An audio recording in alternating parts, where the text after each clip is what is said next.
So we've had to go outside again because, well, it's getting so busy in there. It's just unbelievable.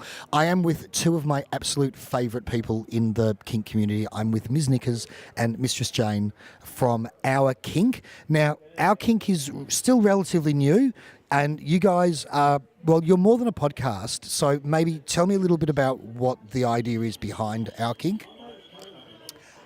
Okay, the idea behind Our Kink is to connect the Melbourne community, the kinks community, with services that are specific to them. So what we aim to do is educate and entertain and give people access to all the things that they need to be happy kinksters. So it's because I know my photography I advertise with you guys, so it's really about trying to find kink-friendly providers, not necessarily kink providers, but a lot of just general kink-friendly providers. Correct. That's right. So anyone who is just basically a kink-friendly, sex-positive business person, we would love to list their businesses, no matter what they are. So ultimately, we want to have legal services and health services, physical health, mental health, cleaners, landscape, like everything in the whole world. Even just a masseuse that will Won't notice the marks. That's it. And it's interesting because I know a lot of people that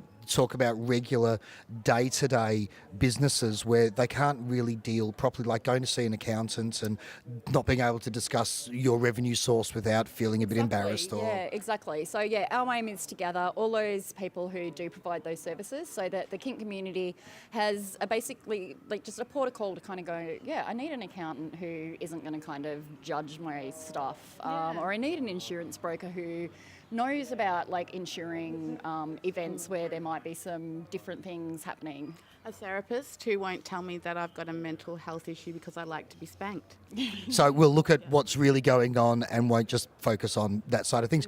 Interestingly, I think this is something that, I remember 15, 20 years ago in real estate, we promoted ourselves as being gay friendly. And I think this is the same sort of thing as that gay friendly push, but we seem to be almost 2 decades behind. Yeah, which is surprising. I mean, I guess when we started this, we started it because there was a niche for it. There was nobody else doing it in a consistent manner. There's a lot of sort of kink calendars that come and go, but they're more the sort of thing where, anyone can go in and just sort of put their event up or whatever. They're not really monitored. They're not specific enough. So we sort of took all the generalisation out and made this definitely kink and definitely Melbourne. And obviously, as you said, monitored and people that are actually... we work every day. Every single day. It's a lot when you get into it, isn't it? Yeah. It's huge. Yeah, it's huge. And we wouldn't be able to do it unless we had, amazing support from people like you, like businesses that did get on board when we first launched who, obviously we had nothing behind us to kind of go, this is what we've got and this is what we can offer. There was a massive leap of faith in people. And Mistress Jane and I are sort of lucky that, we've done a lot of the legwork in the sort of 8 to 10 years of working individually in the community with education and, our backgrounds and our networks have basically come together now into this big, nice, beautiful Our Kink bundle, and it's going gorgeously. That's great. I want to touch on something because the 2 words that you use together so often is sex positive. Yes. And can you just give a very brief description of... Would you like to do that? Because you put up something beautiful about sex positivity the other day. I'll leave that to you. One of the easiest ways to describe it is by saying what it is not. So sex positive doesn't mean that you're having sex with as many people as possible in as many different ways. It just means you are open to the idea that sex is a good thing. Sex is not a bad thing. So that's sex negativity. Sex positivity is that anything consensual between 2 adults is okay, and there's no need to judge that. Okay, no, I think that's absolutely beautiful and perfect. It's we say about taking it out from under the covers, and I think that's got a lot to do with where you're coming from with it. Yeah, absolutely. I think, and that's again with our backgrounds, we've both worked with people like new coming into the community. Like we work with a lot of newbies and things like that. So both of us are very good at explaining the basics in a pretty easy manner that people can kind of get straight away. Yeah, no, it's my kink. Newbies. I'm getting a mental picture here that, yeah. Convert to pervert. I've got an excellent conversion rate. Now, you guys have got a lot more coming up. So because this is more than just Fet Expo. So today we're at Fet Expo, but we're actually now kicking off Oz Kink Fest. So yeah, today's the first sort of official day of Our Kink Fest, which will go for another 10 days. What are we involved in? 10 days of workshops. We're running a couple of, at least one event of our own. Yep. Workshops, other events, nightclub events, community events, Performances. social events. Yeah, just it goes off. It's And I do love it because it's there's a really nice balance between sort of education, socialization, and then just play. And it's Well, and again, you know, it's something that we both have in common is that a lot of our education is kind of through play or through having fun. Neither of us are the sort of educators that expect people to sit down and just listen to us. We're very Hands-on. interactive, hands-on teachers. So, yeah, like these are...